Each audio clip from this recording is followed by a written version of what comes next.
Rand Paul has written a new book called The Case Against Socialism. But surely this is an old lesson. But however, one of the things he reveals in that, and recent articles and surveys, a new poll from Gallup, reveals that people in the West, young people in the West, are souring on capitalism. Less than half, 45% in fact, view capitalism positively. Meanwhile, 51% of young people are positive about socialism. Bill Muehlenberg has reviewed Rand Paul's book, and he's my guest on today's show, and we're going to delve into the case against socialism. I'm an anti-feminist because I think it's oppressive, I think it's anti-male, I think it's anti-femininity. Now, it may be a very weak Brexit, but I tell you what, Brexit of any kind and leaving those treaties as well. That's the best ever interview. Michael Parkinson, you got nothing on this bloke. Just a decade ago, 68% of young people, people under 30, viewed capitalism or freedom positively. Now it's only 45% and declining. Exactly what's gone wrong? Joining me today to discuss Rand Paul's book is someone who's reviewed it on his blog Culture Watch, Bill Muehlenberg. Welcome to Pellowe Talk, Bill. Great to be with you. Now, tell me, maybe just give us the helicopter view first. Exactly what is the average young person missing who looks favorably upon socialism? Well, we could say they're missing quite a bit, maybe basic education, lessons in history, and awareness of what's actually happening in the world. On and on it goes, but that's really the product of Western education nowadays. We have kids coming out of schools illiterate, enumerate, they know all about sex ed or drugs or this and that, but they know very little about history, about economics, about politics, about the real world. So in a sense, this is a much bigger ask as to how do we deal with this, but certainly in terms of knowing about socialism, knowing about its failed record, both in theory and practice, there's a lot they need to brush up on. So what exactly are some of the historical examples of socialism? Where has it gone terribly wrong, and where's it gone right or the best it's ever done? Well, you could say it's pretty much always gone wrong whenever it's been tried. The left is often keen to say, oh, it's never really been tried yet properly. These have all been aberrations, but, we're still waiting 100 years on, even 150 after Marx and Engels. We're still waiting for it to be tried, apparently. Never mind the Soviet Union, never mind Eastern Europe, never mind Mao's experiments, Pol Pot's experiments, current realities in places like Venezuela. Sorry, we've had it. We've been there. We've done that. We've tried it time and time again. And sadly, it's never worked. The truth of the matter is, if you're keen on spreading wealth around, well, it first has to be created. Socialism does not create wealth. That's the free market. That's capitalism for all of its faults. It is the master at creating wealth, creating jobs, lifting the masses out of poverty. Socialism has never done that. Instead, the elites will get the wealth and the masses will live in grinding poverty. Again, look at the Soviet Union, look at Eastern Europe, look at all the attempts to have the socialist experiment happening, and it's always been an abject failure. In fact, it's interesting, as we speak, 30 years ago, we had the fall of the Berlin Wall. There's your obvious example of that. Sorry, this does not work. It's never worked. The people always fled where socialism was in play. People were fleeing East Germany. They were not trying to get into East Germany from the West. They were trying to get out. They fled the Soviet Union. They fled China. On and on it goes. So we have people voting with their feet. And, we're still waiting to see this pristine example of socialism, which it seems actually doesn't exist. Now, you've mentioned a lot of names there. I think it's worthwhile noting that what you said about the national curriculum, the standard of education in Australia, the West in general, but we're certainly discussing this in an Australian context.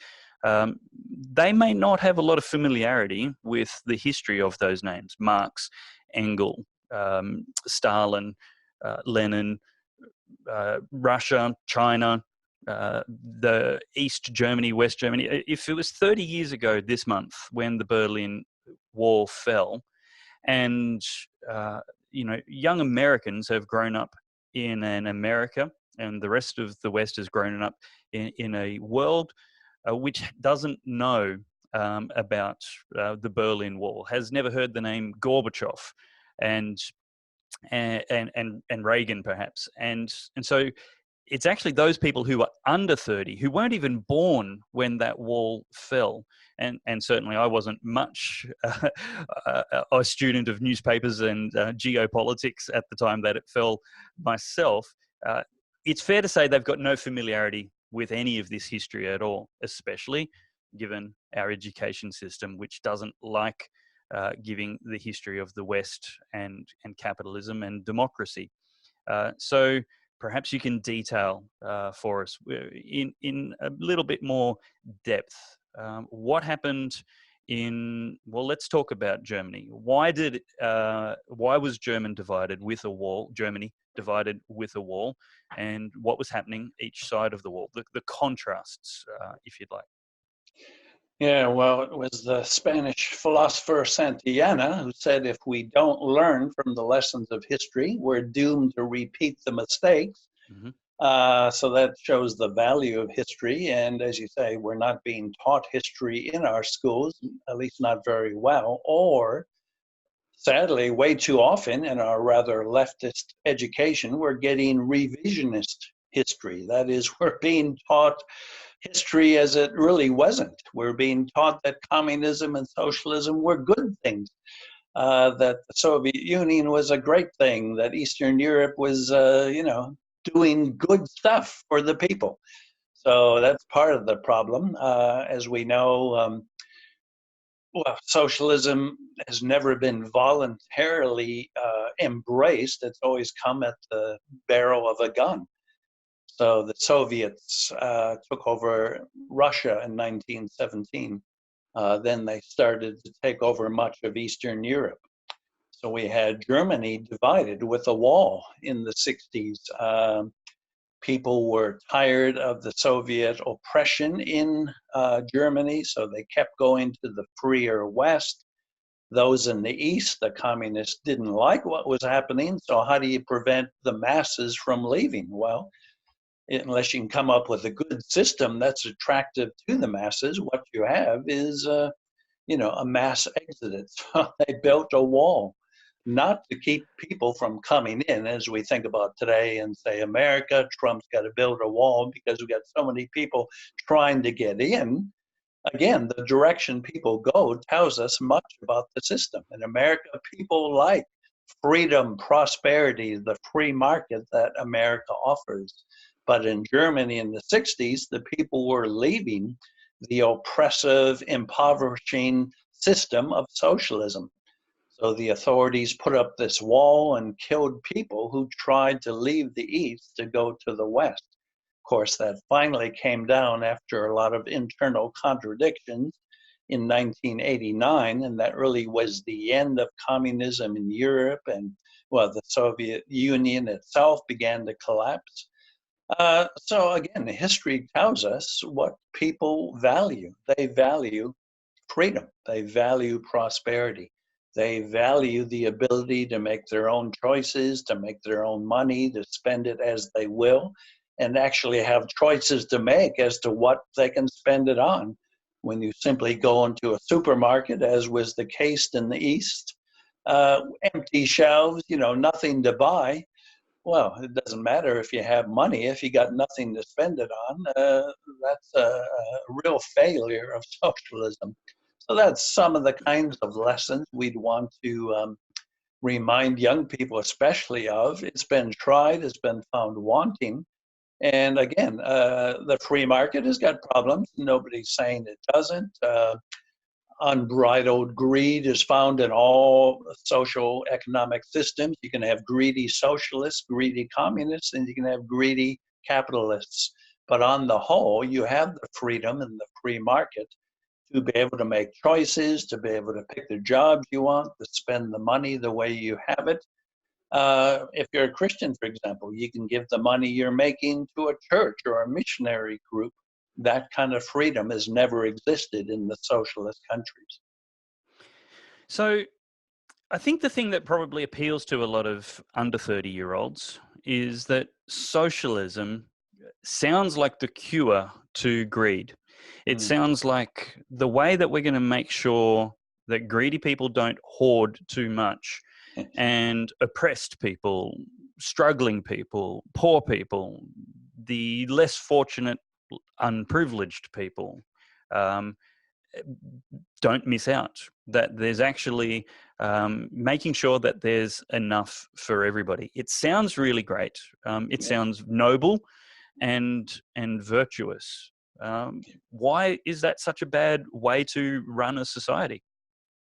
Well, it's a great theory, great ideas. If we could actually get it to work, it would be fine. But again, this is where history comes in handy. It's never worked that way. It's always been the case that greed continues. Obviously, Christians believe that this is something that's in the human heart, and unless you deal with the heart, economic and political systems are not going to change the human heart. So you have greed in communist systems big time. Again, constantly you find the masses are impoverished. They have no wealth. They have often no food. Famines are a natural part of socialism. But you have a very small elite at the top, the political elites, the rulers.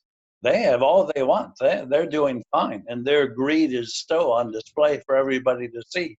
They have the mansions, they have the wealth, they have the food, they have the luxuries, while the masses starve.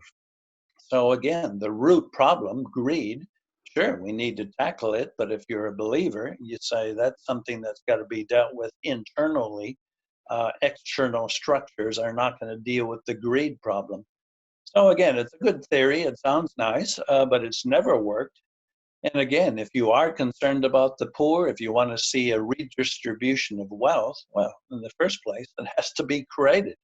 And as we said, capitalism has always been the engine of creation of wealth. It's allowed the masses to be raised out of poverty.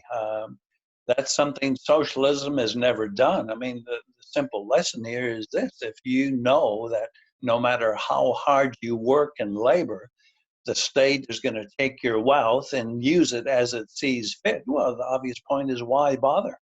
Why spend your time working really hard if you're not going to see the fruit of your labor? That is what you get in the free market. You can work hard, you can earn a lot of money, and you can use it as you like. That is not the option in socialism. So people give up. Why bother? Why work hard? It's pointless to do so. So there's a disincentive to work, and work is a biblical virtue, of course. But in the free market, work has its virtues because you get to see the fruit of your labor and you get to spend it as you will. I'm reminded by your point of a anecdote that Thomas Sowell shared in one of his books, Basic Economics. And he was talking about the fact that in a socialist regime like Russia, in communist Russia, many decades ago, they realized that people like farmers weren't working as hard because they were paid the same no matter how hard they worked. If they worked really hard or if they worked half a day, that they weren't doing as much work. And so the farms weren't producing as much food and the nation was starting to starve. So they figured, okay, well, what we need to do is we need to make sure that the farmers are ploughing the whole field really deeply, because the farmers figure, hey, if I only plough to 2 inches deep, I'm going to finish early, and that's the way I can create more profit. I'm not going to have to work as hard. I'm still going to get paid.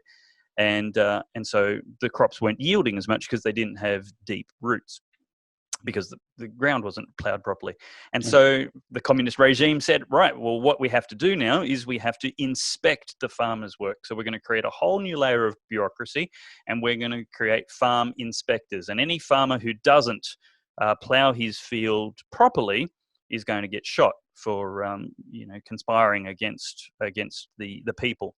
And so the farm inspectors now had a job, and they were paid the same, no matter whether they inspected the fringes of the farm or all the way to the middle of every paddock. And of course, nobody was inspecting the inspectors, so they only measured to the fringes of each paddock. Farmers figured this out. They ploughed the fringes deeply, and the rest of the paddock got ploughed at a shallow level, because human nature is that you will work as much as you're incentivized, not out of generosity or charity or patriotism, but out of what you could call greed. But it's basically self-interest. Nobody would go to work for free, except those people who actually volunteer in charities and such, and probably you and me, working out of a lot of passion. But there's not a lot of people that are going to unclog somebody's toilets day in, day out for free. They're going to go get up at 3 a.m. and bake bread for free. We're all doing it for money, for self-interest, and of course, when you read the history as you have and I have, and a lot of under 30s haven't, there is endless amounts of anecdotes and examples of how, whether you're in a socialist system or a capitalist system, people are going to be motivated by self-interest, also known as greed. But what about, Bill, those examples in history and in the current global economy, which advocates of socialism will say are working well, and they will often point to some of the Scandinavian countries? Are those examples of successful socialist economies? Yeah, good question. And let me just quickly piggyback on what you just said about what happened in the Soviet Union. The result of all that, of course, was simply mass starvation and mass famine. Exactly. The Ukraine, for example, which was part of the Soviet Union in the early and mid 30s, millions of people died as a direct result of those policies. So again, if you're saying I'm into compassion, I'm into care for the poor, I want to help people, well, you do not want to follow this example. This doesn't help people. It, in fact, results in the deaths of millions of people.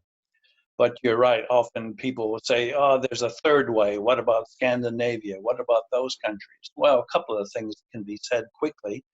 First of all, they are not socialist countries. All of them operate overwhelmingly on a free market basis. There is capitalism in Scandinavia.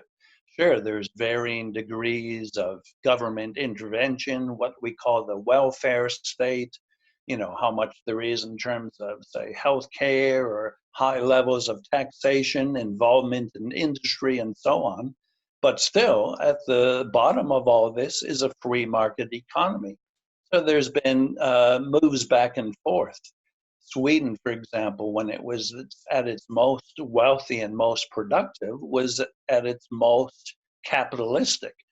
Afterwards, it introduced more government intervention policies, but again, it was feeding off of the free market policies that made it so successful in the first place.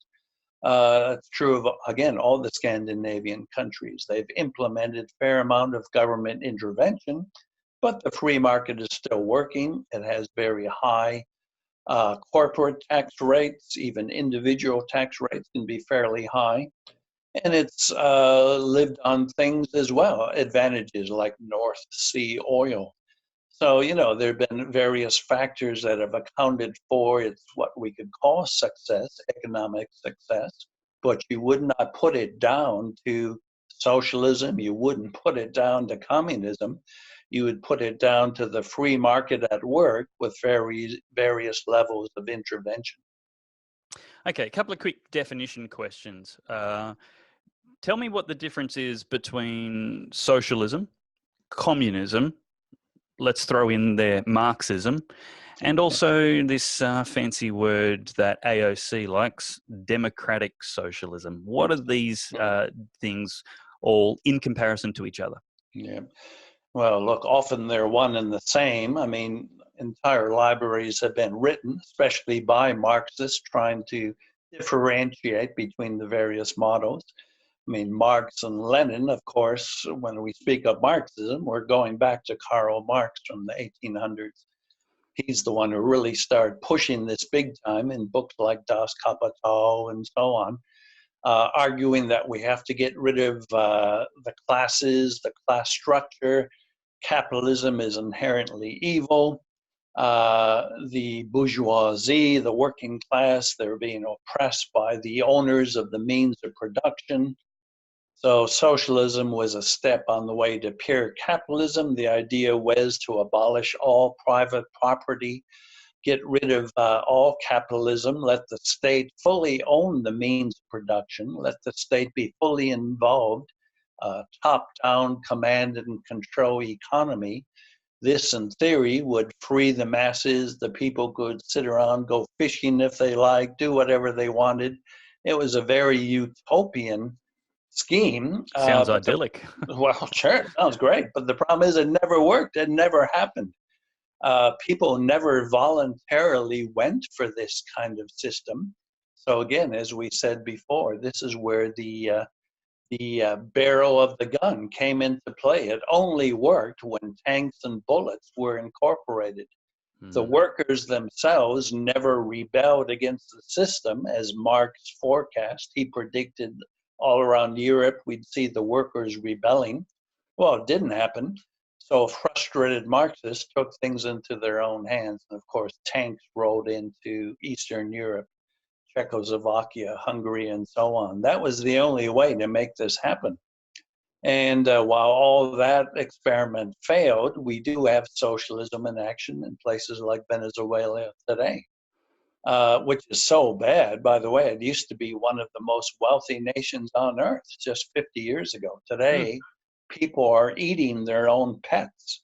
People are killing animals in zoos just to feed themselves. This is how bad there is. Millions of people are fleeing Venezuela.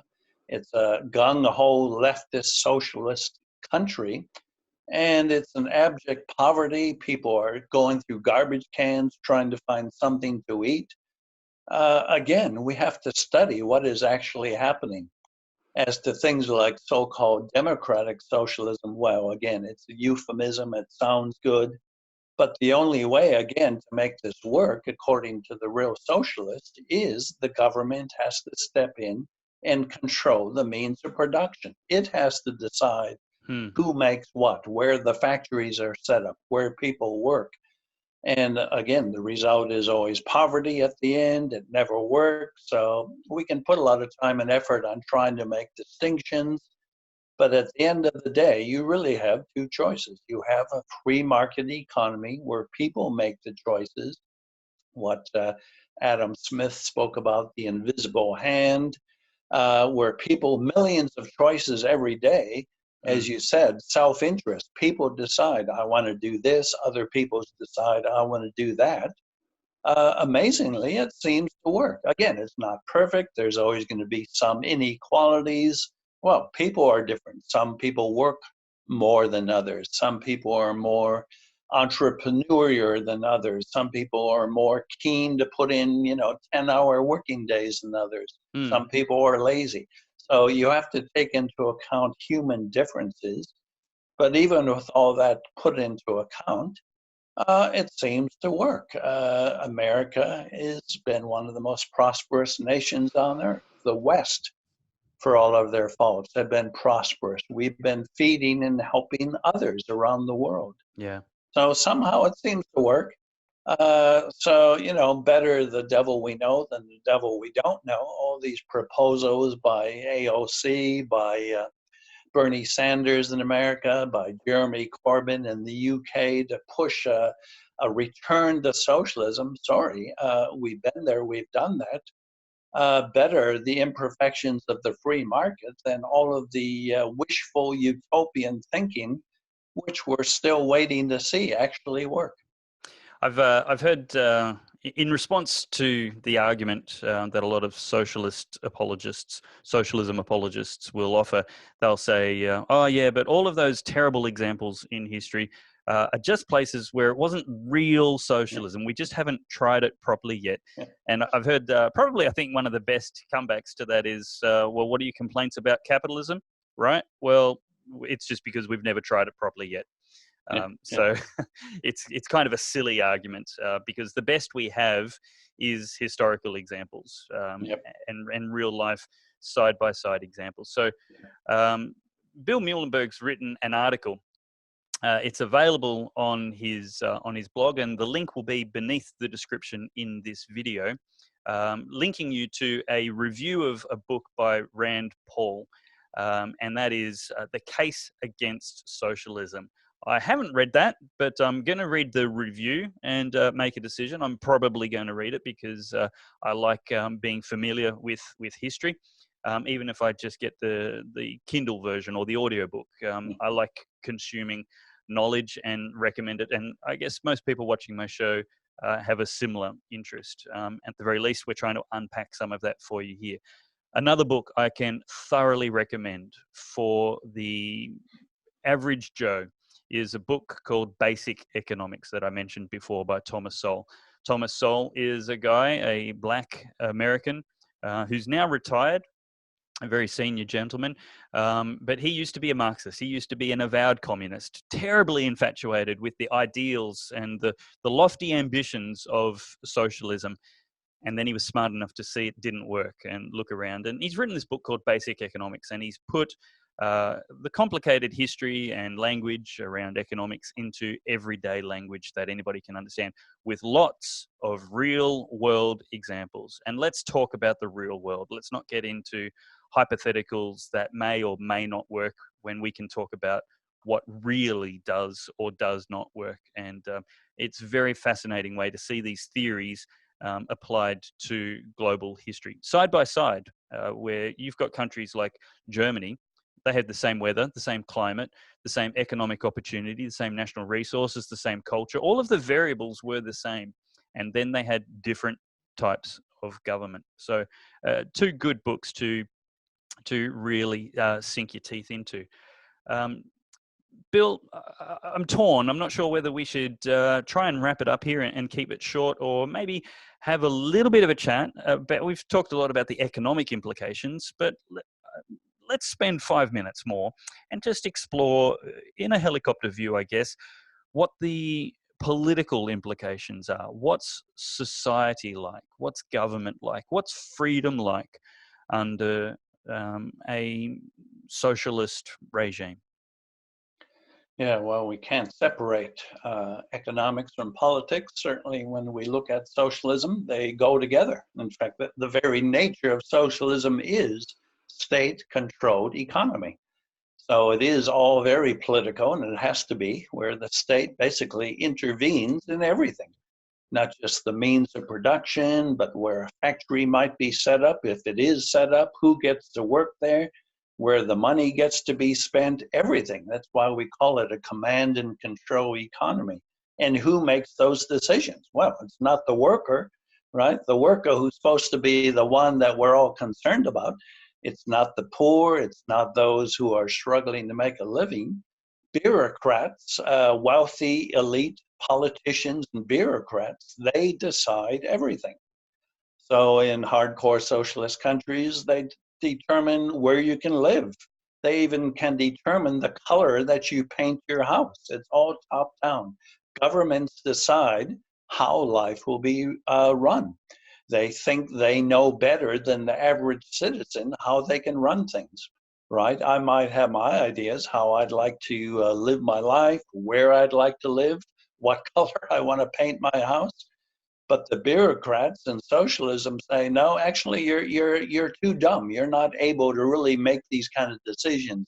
We're here, the benevolent dictators, to help you make the right decisions. We will tell you all aspects of life, how you live your life, where you go, what you do. So it invariably is a clampdown on freedom. You are not free in socialist countries. By definition, you can't be. The government has to decide who's going to call the shots, what's going to happen, where things are going to take place, on and on it goes. So it's for those who love freedom, and I think freedom is a great social good. All believers certainly should value it. Simply in the basics. If you want to share the gospel, guess what? There's some degree of freedom is needed to share the gospel. Put money into, say, supporting missionaries who want to go overseas to share the gospel. So look, some of the basic concerns of the Christian, all that is effectively taken away from you in socialist countries. Just look at China right now, the great crackdown on churches, the great crackdown on Christianity. The persecution is horrible. Churches are being destroyed. Christians are being imprisoned, tortured. This is what happens under governments that do not allow freedom. The Christian will lose, ordinary people will lose, and the government will decide what you should believe, what you should think. So those are all good reasons why we don't want to go down this path. We're already starting to see some of those symptoms in Western nations, with the government deciding what you're allowed to believe, what you're allowed to say. Unapproved opinions are being censored, and who gets to decide which opinions are approved? Well, that's the potential for tyranny. It's not always going to be the virtuous people. It's going to be the numerous people, and that could be a very corrupt, very perverted, very flawed set of people. Because again, this is just world history. It's crazy to assume the majority of people are always going to do the right thing. There's many examples in history where that simply hasn't been the case. And so the best safeguard against that kind of tyranny surely must be freedom, small government, big individual liberty. Yeah, that's brilliant. Okay, well, look, just wrap it up for us, Bill. For the average person, perhaps university age, perhaps in the workforce for a few years, what should they be doing to equip themselves for a conversation with a peer about socialism? And maybe there's a big fan of socialism who's still stuck with this all this time. Wrap it up for them. What's the problem with socialism? Well, again, we simply look at history, learn its lessons. That should be sufficient. Communism has resulted in the deaths of at least 100 million people over the last century. 100 million people killed in the name of this ideology. Between Mao and Pol Pot and Stalin and Lenin. 100 million people killed in the name of a system that's supposed to be concerned about the poor, about the needy, about give everybody freedom and equality. Well, it hasn't worked. Instead, we've seen mass killing, mass slaughter. That should be enough. That should do it. We should be able to learn from history. Or again, looking at current nations that are doing this, where starvation is rife and people are fleeing in the millions. What does it take? Again, theory is good, and we can all strive for, have a kind of utopian view. We'd like to see a good society. We'd like to see fair, equitable society.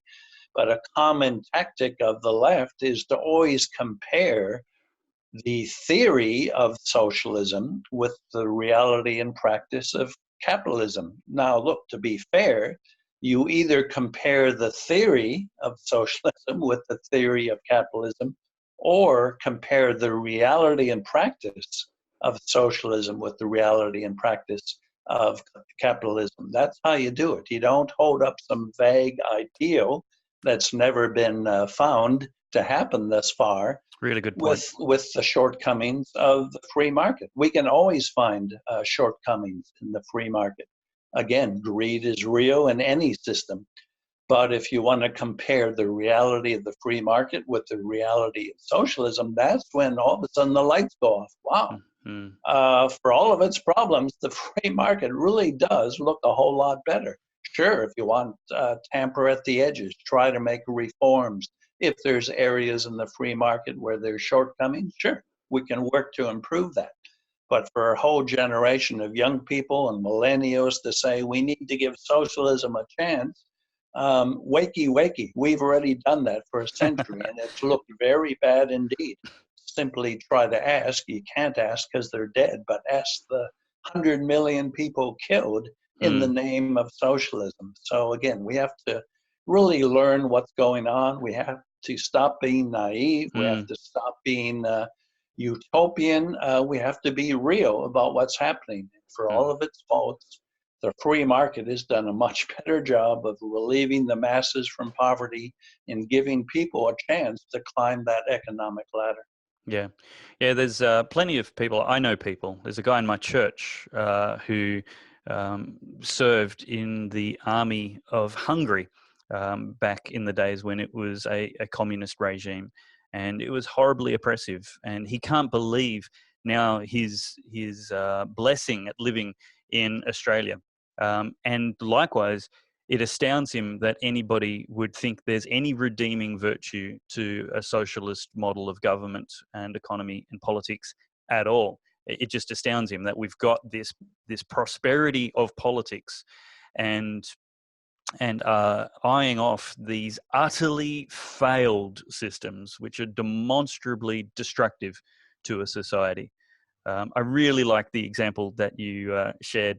And it's just a profound contrast of the two extreme socialists and capitalists who want to build a wall. You've got Donald Trump, who's trying to protect a land of freedom from being overrun by a bunch of people who want to come to that system of prosperity and freedom. And then you've got a nation like Germany, which had to build a wall to keep the citizens under a socialist regime to stop them fleeing towards capitalism as well in the neighboring half of their country. So yeah, very, very interesting. I'm really looking forward to seeing you at the Church and State Summit, both in Melbourne on our tour stop on Tuesday, the 26th of February, as well as in Brisbane on the Friday and Saturday, 28th and 29th of February. Have you got any teasers yet? Any kind of inclination what you might be talking about, Bill Muehlenberg? Oh, well, there's plenty of things one could talk about. I always like the idea of cultural Marxism and its war on faith, family, and freedom, so I might do something like that.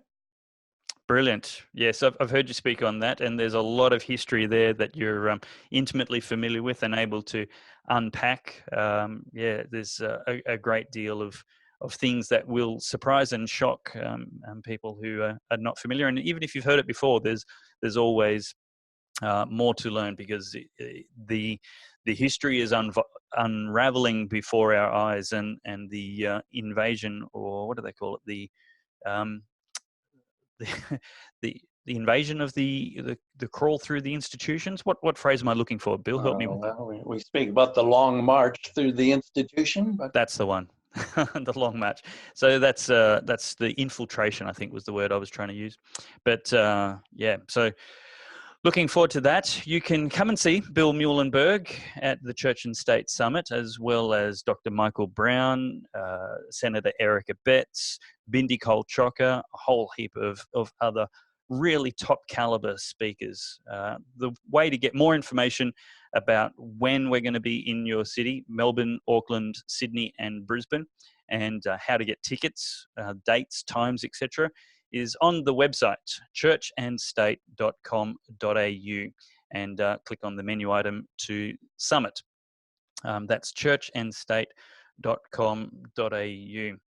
Thanks so much for joining me on Pellowe Talk today, Bill. great to be with you.